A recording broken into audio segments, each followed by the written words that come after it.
ભ્રષ્ટાચારના આંબા સાંભળવું સમજવું થોડુંક અટપટું લાગે છે, પણ હવે આંબાની અંદર પણ ભ્રષ્ટાચાર સંભવ છે અને એવા જ એક કથિત ભ્રષ્ટાચારની તપાસ શરૂ થઈ ચૂકી છે અને એક કથિત ભ્રષ્ટાચાર થયો છે મહેસાણા જિલ્લાની અંદર. ફરીથી એ શબ્દ વાપરું છું, કથિત ભ્રષ્ટાચાર. વાત એવી છે કે લખપતિ દીદી અંતર્ગત એક યોજના છે મહિલાઓને સશક્ત કરવાનું, મહિલાઓને આર્થિક રીતે સશક્ત કરવાનું. લખપતિ દીદી યોજના અંતર્ગત મનરેગા બાગાયત યોજના છે. એની અંદર હવે ચર્ચા એ વાતની છે ને આરોપ એવા લાગી રહ્યા છે કે આંબાની ખરીદીના ખોટા બિલ મુકાયા અને કેટલીક નર્સરીવાળાને ચોપડે એ ખરીદી બતાવીને એનું પેમેન્ટ કરી દેવામાં આવ્યું.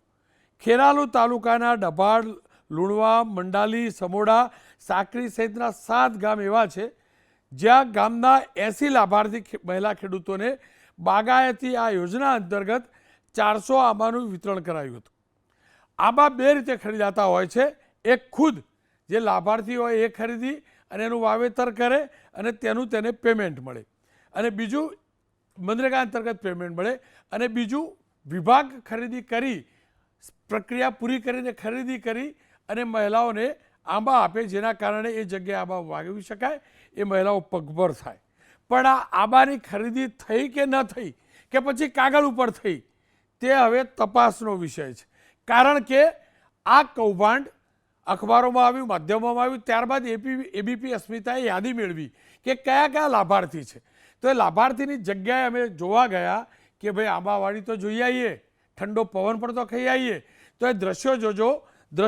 એબીપી અસ્મિતા સંવાદદાતા અરુણ નાગોરી ગયા ત્યાં. આ દ્રશ્યો જુઓ. એક આંબો અહીંયા, એક આંબાનો રોપો તો ઠીક, એક ગોટલો પણ અહીંયા ઉગાડ્યો નથી. અને સરકારી ચોપડે બોલાવવામાં આવે છે કે લખપતિ દીદી યોજના અંતર્ગત મનરેગાના આખી યોજનાના ભાગરૂપે અહીંયા આંબાવાડી એટલે કે આંબાનું વાવેતર થયું છે. આપ દ્રશ્યો જુઓ છો ને. હવે એ ચોપડો પણ જોજો કે જેની અંદર ઉધારવામાં આવ્યું છે. આ બેન પાસેનું જે આ રજિસ્ટર જુઓ, જેમાં ઉધારવામાં આવ્યું છે કે આ બેનના ત્યાં અથવા તો આ જમીન ઉપર આંબાનું વાવેતર થયું છે. અને ઓછા નહીં, 1 લાખ રૂપિયા પ્રમાણે 1 લાખ રૂપિયા પ્રમાણે 80 લાભાર્થીઓના રૂપિયા ચૂકવાઈ પણ ગયા છે. એટલે 80 લાખ રૂપિયા મનરેગા બાગાયત યોજના અંતર્ગત ચૂકવાઈ ગયા. હવે સવાલ એ છે કે આંબા વાવ્યા હતા ખરા કે પછી જાણે જોઈને એવા જ લાવવામાં આવ્યા કે સુકાઈ જાય. જમીન ઉપર જઈને જોઈએ તો ત્યાં આંબા નથી. એનો આ સીધો પુરાવો ફૂલ સ્ક્રીન તમે આ દ્રશ્યો જોજો, એનાથી આઈડિયા આવી જશે. ક્યારે અહીંયા આંબો રોપવા માટે ખાડો સુદ્ધા નથી પાડવામાં આવ્યો, પણ મારી સરકારના ચોપડે અહીંયા આંબાવાડી બોલે છે કે આંબાનું અહીંયા પ્લાન્ટેશન થયું છે. અમે જે લાભાર્થી 2 બહેનો છે, એક પછી એક જોઈ લેજો. 2 બહેનો સાથે એબીપી અસ્મિતા સંવાદદાતાએ વાત કરી છે. એમનો વ્યૂ જાણી લો, એમનું શું કહેવું છે એ જોઈ લો. અમે આ 2 ખેતરમાં કર્યું હતું. 2 વીઘા, અઢી પોણા 3 વીઘા જમી છે. તેમાં મેં ખેતર વાવે, મજૂર કરી, ખેતરથી ખેડાઈને મજૂર કરીને મેં ચોપ્યા હતા. એક પણ આંબો એક પણ નથી, યાદ નથી ને કે ગા જેઠ મહિના 400 માંથી એક પણ આંબો. હા, જેઠ મહિનામાં આપ્યા હતા. તે બીજા પાછા બાજુવાળાને આપ્યા હતા. બાજુવાળાને કહ્યું તો જોવા આવો, વાબા આલ્યા હતા. પણ અમે વાયા હતા, પણ અમારે પોણી નતું. તમારા ખાતામાં 1 લાખ રૂપિયા તમને સહાય આંબા વાવવા માટે આપેલા એવું કે ના, અમને 1 લાખ રૂપિયા હજી સુધી મળ્યા નથી. ખોટું નહીં બોલી. ખેતરમાં આંબા વાયા હતા, કેટલા વાયા હતા? એવું પેલી બાજુ ખેતરમાં તો આંબા વાયા હતા, વાય સે પણ બળી જાય, પાણી અડી ના એટલે બળી જાય. ઓ બા બળી જાય, એકે નથી વધો ના બધા બળીને સાફ થઈ જાય, પાણી અડી ના એટલે. પણ બેન, તમને 1 લાખ રૂપિયાની સહાય મળી? નથી મળી, સહાય જ નથી મળતી. એક વખત 850 એક 4200 આયા, બીજા પૈસા નથી પડ્યા, બીજા પૈસા આયા જ નથી. હવે સાંભળી લઈએ તાલુકા વિકાસ અધિકારીએ શું કહ્યું અને ત્યારબાદ એ પણ સાંભળીને જોઈ લઈએ કે મનરેગાના અધિકારી છે ખેરાલુના, તેઓ શું કહી રહ્યા છે. આમાં કેવું છે કે ઘણીવાર એવા કોઈ લાભાર્થીઓ પોતે આવા જાગૃત ના હોય કે સરકારની જોગવાઈ એવી છે કે સરકાર માન્ય નર્સરી પાસેથી ખરીદવાના, અને NHB એપ્રુવ નર્સરી પાસેથી ખરીદવાના અને GST વાળું એનું બિલ લેવાનું. આવી જો અમારું તંત્ર એને સાથે રહીને ગાઈડ કરે તો જ એ લોકો ખરીદી શકે. તો આ રોપા તંત્રએ ખરીદે ના, તંત્રના થ્રુ એમ, તંત્ર થ્રુ એમને એ લોકોને એમ દીધું. આ ખેડૂત તો એમ કે છે અમને ખબર જ નહીં લાખ રૂપિયા અમારા આ રોપાના આયા કે નહીં, ખબર જ નથી. જુઓ, ખેડૂતો પોતે કેવું હોય છે, નાના ખેડૂતો હોય છે, ઘણીવાર એ લોકો માહિતી કે યોજનાથી વાકેફ ના હોય અથવા કીધું હોય તો તમને પ્રોપર જવાબ ના આપી શક્યા હોય કે વિગતો પૂરી પાડી ના શક્યા, એવું પણ બને. સાહેબ, આજે હું ગયો એક પણ ખેતરની અંદર જે પણ લાભાર્થી મેં 2 કે 3 લાભાર્થી અત્યાર સુધી મળ્યા છે ડભોડા ગામમાં, જે લાભાર્થીના ખેતરમાં એક પણ રોપો જોવા નથી મળતો. તો ખરેખર જે નાણાં ચૂક્યા તેનો વેડફાટ આપ કહો છો, કારણ કે રોપા નથી, ખેતર બિલકુલ કોળા પડ્યા છે. આમાં કેવું છે કે એમની અંદર જે વ્યક્તિગત કામ છે, વ્યક્તિગત કામની અંદર લાભાર્થી પોતે કેટલા જાગૃત રહી અને કે પોતાનું જે સાધનોનો અને વસ્તુઓનો ઉપયોગ કરીને કેવો ઉછેર કરે છે એના ઉપર છે. જો લાભાર્થી એ પ્રત્યે કોઈ જાગૃત ના રહે, ધ્યાન ના લે તો એને કોઈ પણ રીતે બગાડ થયો, નુકસાન થયું, રોપા જીવંત ના પણ રહ્યા. ખેરાલુના મનરેગા વિભાગના અધિકારી છે ઇન્દ્રજીત રાવળજી. ઇન્દ્રજીતભાઈનો એક વિડીયો વાયરલ પણ થયો છે. એ શું કહે છે વાયરલ વિડીયોમાં એ પણ જોઈ લઈએ. કઈ વાંધો નહીં સાહેબ, હવે એ ભૂલ થઈ છે મારાથી, બરોબર, એ ભૂલને ક્ષમા યાચના. કંઈ નહીં, હવે મેં કીધું હવે હતો ને એ તો મેં પેલા જે બિલો ઓનલાઈન થયેલા છે ને, મેં અર્પણભાઈને કહી દીધું કે ડિલીટ કરી દો, બરોબર. આપણે કોઈને પૈસા ચૂક્યા નહીં એટલે ડિલીટ કરી દો એટલે ઓનલાઈન એન્ટ્રીમાંથી એ સાફ થઈ જશે. હવે તો NHB એપ્રુવલ જે ભાઈ પેલો ભાઈ જે ખરો ને ભાઈ, આપણે ખોડલવાળાનું બિલ લાવે ને તો એ ચડાવવાનું થાય, પણ ખોડલવાળાનું બિલ તો કરીએ છે, ખોડલવાળાનો તો 1-2 દાડા મેળો ને તો થઈ જશે. ખોડલવાળો ભાઈ જે ખરો ને ભાઈ મુકેશભાઈ, એમને અત્યારે ફોન કર્યો એટલે કે બિલો વધો નહીં, તમે ના હોય ને તો પેલા આશીષભાઈ દોડાયા હતા ભાઈ, ત્યાં મોકલ્યા છે સાવરકુંડલા. અત્યારે સાવરકુંડલા મૂકે, અહીંયાથી બિલ બુક લઈને આવી જાય છે. વધો નહીં, ના ના, એ તો કરીએ સાહેબ, વધો નહીં, ચિંતા નહીં. એ હા, સામાન્ય સંજોગોમાં એબીપી અસ્મિતા ક્યારે કોઈનું સ્ટિંગ ઓપરેશન કરતી નથી. ક્યારે અમે સામે જઈ એ વ્યક્તિને પૂછવામાં ભરોસો કરીએ છીએ. પણ જે વિડીયો વાયરલ થયો એ ઘણો રસપ્રદ હતો એટલે મેં પ્રસારિત કર્યો છે. પણ અમે પૂછ્યું ચોક્કસ છે ઇન્દ્રજીતભાઈને, મનરેગાના અધિકારી છે, તેઓ શું કહ્યું અમે જ્યારે પૂછ્યું ત્યારે એ જોઈ લો. હવે જે બિલો ડિલીટ મેળવવાની વાત છે, બરોબર છે, જ્યારે બાગાયત વિભાગના જ્યારે આંબાનો જે કેસ કર્યો અમે, બરોબર છે, ત્યારે અમારે બિલ ઓડિટ કરાવવાનું હોય છે. અમે જે તે સમયે બિલ બનાવીને ઓડિટ કરાવ્યું. ઓડિટર દ્વારા એવું કહેવામાં કે ભાઈ બિલનો GST નંબર નથી, પ્લસ NHB એપ્રુવલ નર્સરીવાળું નથી, બરોબર. એટલે અમે એવું વિચાર્યું ભાઈ આવી રીતે ખોટી રીતે ચૂકવણું કરવું નથી, બરોબર છે. એટલે મેં કહ્યું ભાઈ જે બિલો ઓનલાઈન કરે છે એ NHB એપ્રુવલવાળી નર્સરીને લાવી અને પછી આપણે એને કરીએ, એટલે જૂના બિલો અમે ડિલીટ કરી. કેટલા કરોડના બિલો હતા આખા અને કેટલો શું હતું? લગભગ શરૂઆતમાં તો અમે 61 લાખના હતા, શરૂઆતના 60 લાભાર્થીના. પછી એ ડિલીટ કરીને બીજા નવા એ પેલા NHB એપ્રુવલ નર્સરી માન્ય હતી એ ઓડિટર જોડે તપાસ કરાવરાઈ. ઓડિટરે ઓનલાઈન ચેક કર્યું.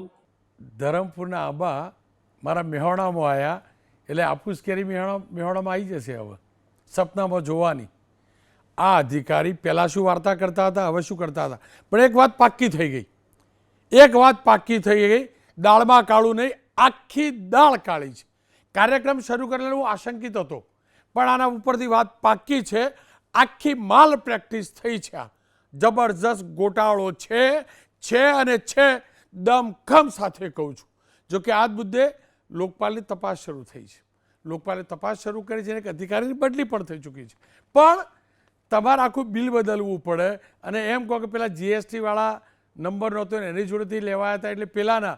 આ તો ભાઈ સરકારી છે, કોઈના બાપની પેઢી નથી, સરકાર છે, કોઈના બાપની પેઢી નથી. પેલા જોડે લઈને એનું બિલ પાસ કર્યું, એ પાસ નહોતું થતું ઓડિટમાં એટલે બીજાનું બિલ બતાવ્યું. તમે એ નામના વ્યક્તિ જોડેથી ખરીદ્યું તો બિલ નામનો વ્યક્તિ વલસાડવાળો કેવી રીતે તમને બિલ આપવા આવ્યો ભાઈ?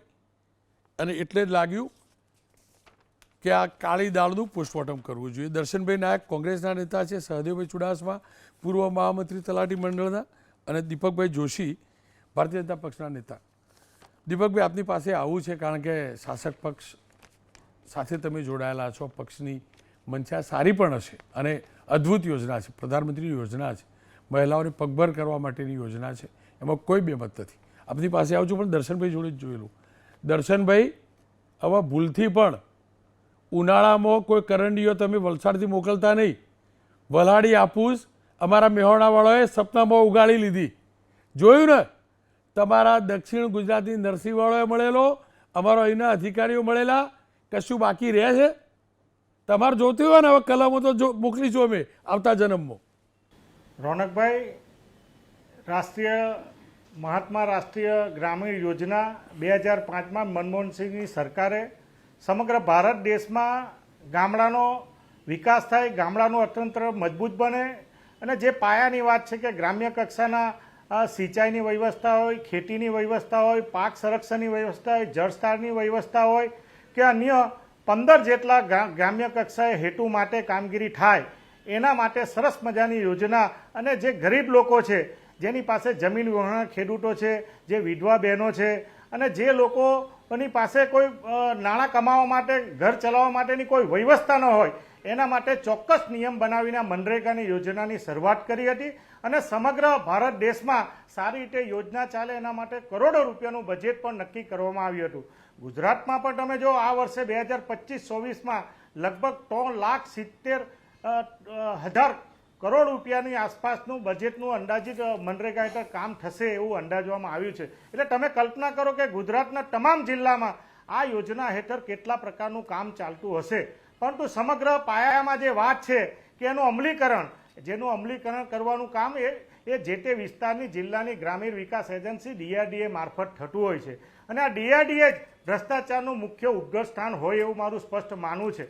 અને ગુજરાતમાં તમે જો પંચાયતથી પાર્લામેન્ટ સુધીની તમામ જવાબદારી, અને છેલ્લા 30 વર્ષથી ભારતીય જનતા પાર્ટીનું શાસન હોવા છતાં કોઈ એવું ક્ષેત્ર બાકી નથી કે તેમાં ભ્રષ્ટાચાર મોટા પાયે તમને જોવા મળે. પરંતુ આ નાના માણસોની સાથે સંકળાયેલી યોજના છે, એના ચોક્કસ નીતિ નિયમો છે. તમે જિલ્લા ગ્રામીણ વિકાસ એજન્સીનો જે 3 મહિને મિટિંગ મળવી જોઈએ, અને એના ચેરમેન તરીકે જિલ્લાના સંસદ સભ્યો હોય, જિલ્લા વિકાસ અધિકારી, તમામ તાલુકા પંચાયતના અધિકારી હોય છે. એટલે તમે જો કે જે મહેસાણા ખાતે ખેરાલુમાં જે ઘટના બની છે, એ ફક્ત ખેરાલુ પૂરતી નથી, સમગ્ર ગુજરાતમાં આવી ઘટના બને. તમે દર વખતે અમે જોયો છે કે ABP અસ્મિતાના માધ્યમથી આવા મનરેગા અંતર્ગત મોટા મોટા ભ્રષ્ટાચારો તમે ઉઘાડા પાડો છો. એનાથી લોકોના જે નાણાં છે, ટેક્સના નાણાં છે, એનો સારી રીતે ઉપયોગ થાય. તમે હાલમાં પણ દાહોદ જિલ્લામાં જે રીતે મંત્રીશ્રીના પુત્રનું મોટા પાયે કૌભાંડ સ્પષ્ટ રીતે દેખાવામાં આવ્યું. એક બાજુ સરકાર ભય, ભૂખ અને ભ્રષ્ટાચારની વાત કરે છે, અને જ્યારે સારા અધિકારી, પ્રમાણિત અધિકારીઓ જ્યારે ભ્રષ્ટાચારને પકડે છે, તમે જો તો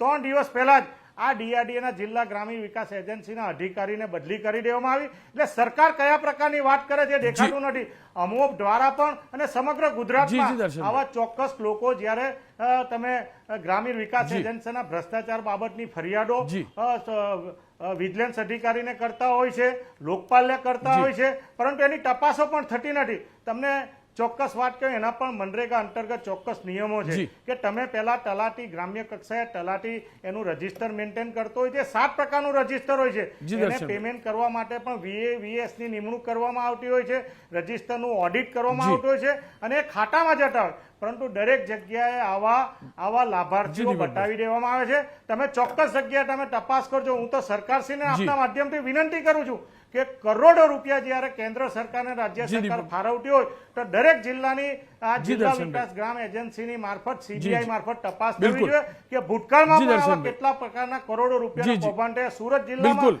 ઉમરપાડા ખાતે જ્યારે અમે ફરિયાદ કરી હતી તો સમગ્ર 2015માં જિલ્લા ગ્રામ વિકાસ એજન્સી સળગાવી દેવામાં આવી હતી. તમે ડાંગ જિલ્લામાં પણ સેટ નેટના કૌભાંડમાં કરોડો રૂપિયા કોઈ પણ જગ્યાએ નેટ પટાવવામાં નહીં હતી, અને કરોડો રૂપિયાનો ભ્રષ્ટાચાર કર્યો હતો. એના કારણે લાભાર્થીઓને, સરકારને પણ મોટા પ્રમાણમાં નુકસાન થયું હતું. અને દર્શનભાઈ, તમારી દાહોદવાળી વાત તો અદ્ભુત છે, કારણ કે પંચાયત રાજમંત્રીના સુપુત્રો એમની ઉપર આશંકા છે. હજી તો FIRમાં નામ નહીં થયું, અને એમને આગોતરા જામીન પણ મૂકી દીધી. પંચાયત મંત્રી જાજુ બોલવા તૈયાર નથી, અને આ પંચાયત વિભાગ અંતર્ગત જ આવતું હશે કદાચ.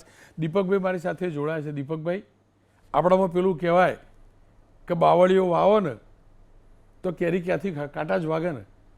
પણ અહીંયા તો કેરીએ ના વાઈ, ગોટલોએ ના વાયો, કોઈ કલમે ના ઉગાડી, ખોટા બિલો. પેલું સ્ટિંગ ઓપરેશન તો અમે કર્યું નહોતું. હું કાર્યક્રમ શરૂ કર્યો એટલે હું પોતે આશંકિત હતો.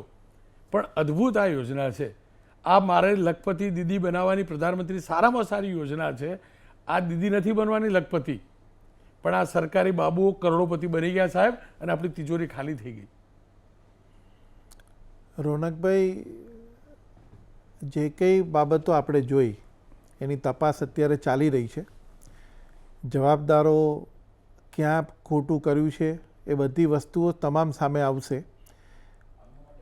દરેક મનરેગાની જે પ્રોસિજર છે એ પ્રમાણે દરેકમાં સ્ટેપ બાય સ્ટેપ એક એના જે નિયમો છે એના આધારે હું માનું છું ત્યાં સુધી તરત જ કોઈ પણ માણસ કંઈ પણ ખરાબ કે ભ્રષ્ટાચાર કરતો હોય તો પકડાઈ જાય એ પદ્ધતિ છે જ એની અંદર. અને એના કારણે જ આજે તમે જોયું હશે કે જ્યારે ઓડિટ કરવામાં આવ્યું ત્યારે તરત જ એમાં રોકવામાં આવ્યું કે ભાઈ આ સર્ટિફાઈડ થયેલી નર્સરી છે કે નહીં, તો નથી નીકળી, જે આપણે જોયું એમાં. બીજું બિલ ખોટું મુકાઈ ગયું, આખું પાસ બી થઈ ગયું સાહેબ. નહીં, પાસ તમે સમજો, પૈસા ચૂકવાઈ ગયા. ઓડિટ જે પ્રોસિજર છે હું એની જ વાતચીત કરું છું. ઓડિટ થયું એટલે ખબર પડી ને કે આ વસ્તુ ખોટી થઈ રહી છે. કરનારો ભ્રષ્ટાચાર કરનારો કર્યો પણ એ તરત જ એ પકડાઈ પણ ગયા આગળ. કારણ એટલા માટે છે કે આ દરેકની પ્રોસિજરિયલ છે અને સ્વાભાવિક વાત છે કે આ પ્રોસિજરના આધારે જ આ વસ્તુ આજે આપણે પકડી શક્યા છે. હું એ સ્પષ્ટ કહીશ કે જ્યાં ખોટું થયું છે, ધારો કે એમની જે સ્ટિંગ ઉપરથી પણ જે લાગ્યું કે જ્યાં ખોટું થયું છે તો સ્પષ્ટપણે પકડાઈ જ જશે. અહેવાલ અત્યારે લોકપાલ પોતે તપાસ કરી રહ્યા છે. આપણને અત્યારે પ્રાઇમા ફેસી દેખાયું છે, પણ આની અંદર કોણ જવાબદાર છે, કોના સુધી આ છેડો જાય એમ છે, બધી વસ્તુ બહાર આવી શકે છે. અને એટલા માટે લોકપાલની તપાસ જરૂરી છે અને પૂરેપૂરી હું માનું છું ત્યાં સુધી હજી આ પહેલું જ પગથિયું છે. પણ કેવી રીતે અને કોણ આમાં જવાબદાર છે એ સ્પષ્ટપણે બહાર આવશે અને 100% જવાબદારો સામે પગલાં લેવામાં આવશે. પણ દીપકભાઈ, જવાબદાર સામે પગલાં ના લે તો કંઈ નહીં સરકાર. આજ સુધી આપણે આવા કૌભાંડિયાઓને એ ચમરબંધીઓના પકડ્યા કે ના પકડ્યા, કેટલી રિકવરી કરી મને કહો. આ દાહોદવાળામાં કેટલી રિકવરી થવાની, એના પૈસા ક્યાંથી પાછા આવશે? કેટલી રિકવરી, કરોડો રૂપિયાના કૌભાંડો ખુલ્લા પડ્યા, કાર્યવાહી પણ થઈ, પકડાયા, થોડા દાડા જેલમાં પણ ગયા, જામીન ઉપર છૂટી. રિકવરી કેટલી કરી મને કહો. પેલો આંબો તો ઉગવાનો જ નથી. પેલા જે પૈસા ખવાઈ ગયા છે ખવાઈ ગયા. અધિકારીઓ બી તો મોનિટરિંગ કરવાવાળા લોકો તો હશે કે નહીં હોય કે આ વવાયું કે ન વવાયું, પેલી રોપો આવ્યો કે ના આવ્યો, આ બધા તો હશે ને. દરેક બાબતમાં રોનકભાઈ, જ્યારે કોઈ પણ માણસ ખોટું કરતો હોય ને ત્યારે 10 વખત વિચારીને કરતો હોય કે કેટલી વસ્તુ કરીશું. પણ તમને ખ્યાલ છે ને, કોઈ પણ ચોરી કરે અથવા કોઈ પણ ખરાબ કામ કરે તો એનો એક નમૂનો ક્યાંક રહી જતો હોય અને એના લીધે પકડાતા હોય છે. આજે આ પકડાયા છે એનું કારણ પણ આ જ બન્યું છે કે એમને એમ હતું કે આખી વસ્તુ નીકળી જશે. પણ તમે સમજજો, હું તમને કહું, સામે તમે જ્યાં પ્રત્યક્ષ જે લોકો લાભાર્થી છે એને પણ તમે ઇન્ટરવ્યૂ લીધો, તમે જોયું હશે એ લોકો શું કહેતા હતા. ધારો કે કોઈ બચી જતું હોય અથવા તો થતું હોય તો આવા કારણોથી પણ બચી જતું હોય છે, કારણ કે જેના પુરાવા સાથે હોય છે. એટલે સ્વાભાવિક વાત છે, હું તમને કહી દઉં કે એવું જરૂરી નથી કે દરેક વખતે તપાસ થાય ને કોઈ નિર્દોષ છૂટી જાય, સજા પણ થતી હોય છે. તમે દાહોદવાળી પણ વાતચીત કરી, હું માનું છું ત્યાં સુધી બેમાં તપાસ ચાલી રહી છે. અને આની અંદર તમારી પાસે પુરાવા છે, પુરાવા હોય ત્યારે સ્વાભાવિક વાત છે કે કોઈ ન છટકી શકે. અને એની હું બાંહેધરી આપું છું, કોઈ જરા પણ ક્યાંય પણ ચિંતા કરવાની જરૂર નથી. પણ એક વાત છે કે સરકારની નીતિ ને નિયત સાચી છે અને એટલા માટે જ આ પરિણામ આવ્યું છે. પકડાયા છે એ આ પ્રોસિજરિયલ વર્કના લીધે પકડાયા છે, આ બહુ સ્પષ્ટ વાત છે. ચુડાસમા સાહેબ મારી સાથે જોડાયા. ચુડાસમા સાહેબ, આમ કે આમ ગુટલીઓ કે દામ, આવી તો કહેવત શીખવાડેલી બધાએ, પણ અહીંયા તો કોઈ આમ જ નથી, કોઈ ગોટલો જ નથી. મને એટલું કહો, તમને શું લાગે આ કયા પ્રકારનો ગોટલી કે રોપાનો ગોટાળો છે? અને બીજું, તમે તમારી આખી કારકિર્દીમાં ક્યારે જોયું? કોંગ્રેસની સરકાર જોયેલી હશે ને અન્ય જોઈ, બીજેપી ક્યારે મોટી રિકવરી કરી આ કૌભાંડીઓને પકડ્યા પછી? રોનકભાઈ, 2005-6માં કેન્દ્ર સરકારે એક સારા ઉદ્દેશથી આ યોજના દાખલ કરી હતી અને છેવાડાના ગામડાના શ્રમિકોને લાભ માટે આ એક સારા હેતુથી યોજના ચાલુ થઈ હતી અને એટલે જ એને મહાત્મા ગાંધીના નામ સાથે જોડી હતી. પણ દુઃખ સાથે કહેવું પડે છે કે જ્યારથી આ યોજના ચાલુ થઈ ત્યારથી ક્યાંક ને ક્યાંક નાના મોટા આવા પ્રશ્નો ઊભા થતા રહ્યા છે. ચોક્કસ દર વર્ષે આ મનરેગા યોજનાનું બજેટ અધધ વધતું જાય છે. રોનકભાઈ 23-24માં આપણા વડાપ્રધાન શ્રી નરેન્દ્રભાઈ મોદીએ મનરેગા યોજનાને ખાસ મહત્ત્વ આપીને 60,000 કરોડનું અધધ બજેટ ફાળવ્યું હતું. બહુ સારી વાત કહેવાય. પણ એજન્સીઓ કે અમલીકરણ સંસ્થાઓ એની ઢીલી નીતિ અથવા ક્યાંક 5-10% ભ્રષ્ટાચારી નીતિને કારણે આ યોજના બદનામ થઈ ગઈ છે. વાત ખેરાળુની છે ત્યારે એટલું કહીશ કે આ મનરેગાના આંબાની કેરીઓ એ આ જે કંઈ કરવાવાળા કથિત કેરીની સિઝન છે એટલે કદાચ ખાઈ ગયા હોય, પણ લાભાર્થીઓના હાથમાં ગોટલા પણ નથી આવ્યા. જો ગોટલા આવ્યા હોત તો પણ ક્યાંક ઉગે. અને રોનકભાઈ આટલા આંબા આપ્યા 77 લાખના, તો શું એક આંબો ન ઉગે? એવું ક્યારે બની ન શકે. કદાચ ચાલો કોઈના ખેતરમાં પાણી ન મળ્યું કે બીજો કોઈ પ્રોબ્લેમ થયો તો 77 લાખના આંબામાંથી એક પણ આંબો ન ઉગે તો એ કદાચ નર્સરીના આંબામાં પણ ખોટ હોઈ શકે, અથવા તો વાયવા જ ન હોય.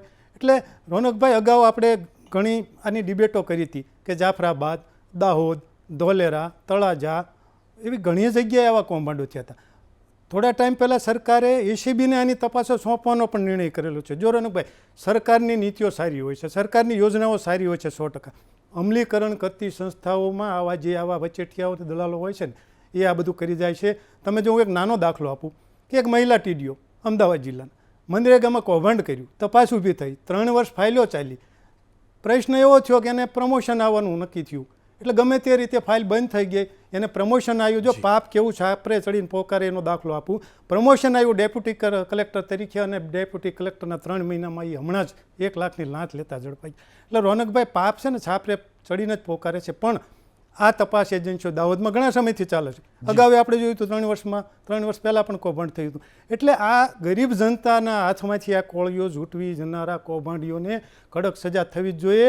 કારણ કે આ એક મોટું બજેટ ફાળવે છે, આ જનતાના નાણાં જાય છે. અમલીકરણ સંસ્થાઓ આમાં ક્યાંક ને ક્યાંક ઉપરથી નીચે સુધી, અને હું એટલું નથી કહેતો કે આમાં અધિકારીઓ અને કર્મચારીઓ સંડોવાયેલા છે. ક્યાંક ને ક્યાંક નાના મોટા નેતાઓ પણ આમાં સંડોવાયેલા હોય છે. તો જ આ લોકોને રક્ષણ મળે છે. અને તમે જેમ વાત કરી એમ રિકવરી થયાના કોઈ અખબારી અહેવાલો મેં ક્યારેય જોયા નથી. એ 1 લાખ રૂપિયાનો ભ્રષ્ટાચાર હોય કે કરોડનો હોય, પણ ક્યારેય રિકવરીઓ થયો એવું મેં માન્યું નથી. અને બીજું, જનતાઓને ઘણી જગ્યાએ આવા કામ થાય છે ને ખબરે નથી હોતી, અને આ બધું કાગળ ઉપર ચાલે છે. એટલે હવે આ આંબાની તો તપાસ લોકપાલને તપાસ સોંપી છે એટલે કદાચ બહાર આવશે, પણ ભવિષ્યમાં આવા આંબા કેરીઓ આ લોકો ન ખાઈ જાય ને જનતાએ જાગૃત થવું પડશે. ઘણીવાર તો સરપંચોને ખબર નથી હોતી કે તમારા ગામમાં કામ ચાલુ થાય. હવે આ જે ખેરાળુની વાતમાં છે ને, ખરેખર રેશિયો 60-40નો છે. 60% મટીરિયલ્સ ને 40% મજૂરી. જ્યારે આ ખેરાળુમાં આપણે જોયું એમાં 90-10નો રેશિયો કરી દીધો. 90% માલ અને 10% મજૂરીનો રેશિયો. હવે 10% લેખે ગણો તો મજૂરીના પૈસા લાભાર્થીના ખાતામાં જમા થવા જોઈએ, પણ એ નથી થયા. એટલે આમાં ક્યાંક ને ક્યાંક કશું તમે કીધું એમ દાળ કાળી હોય એવું લાગે છે. પણ નરેન્દ્રભાઈ મોદીએ જે આ લખપતિ દીદીની યોજના કરી છે, મારી દ્રષ્ટિએ એ યોજનાને એટલું મહત્ત્વ આપવું જોઈએ. અને સરકારે પણ આમાં છેવાડાના ગામડા સુધી એટલું મોનિટરિંગ કરવું જોઈએ કે વડાપ્રધાનશ્રીની આ યોજનામાં કોઈ 2 રૂપિયા ખાઈ ન શકે. બિલકુલ. અને એ જ પ્રયાસ છે કે આટલી સારી યોજના છે તો એમાં કોઈ પણ પ્રકારનો ગોટાળો થતો હોય તો એને સામે લાવવો જોઈએ. એ ગોટાળો પછી ગોટલીનો હોય કે રોપાનો, કુલ મળીને એ પાક્કું છે. આંબો ઉગે ને એ પહેલાં જ જે પણ લોકો આ પ્રક્રિયા સાથે જોડાયા હતા ને એમને મસ્ત લીલી નોટ થકી મીઠો રસ ખાઈ લીધો અને ગોટલા આપણી બાજુ ફેંક્યા. આપણા જ પૈસે આંબા ખરીદવાના હતા અને બધું ઝાપટી ગયા. અપેક્ષા રાખું છું એક પાયનો હિસાબ લેવામાં આવે નહીં, એમની સંપત્તિ વેચી વસૂલ કરવામાં આવે.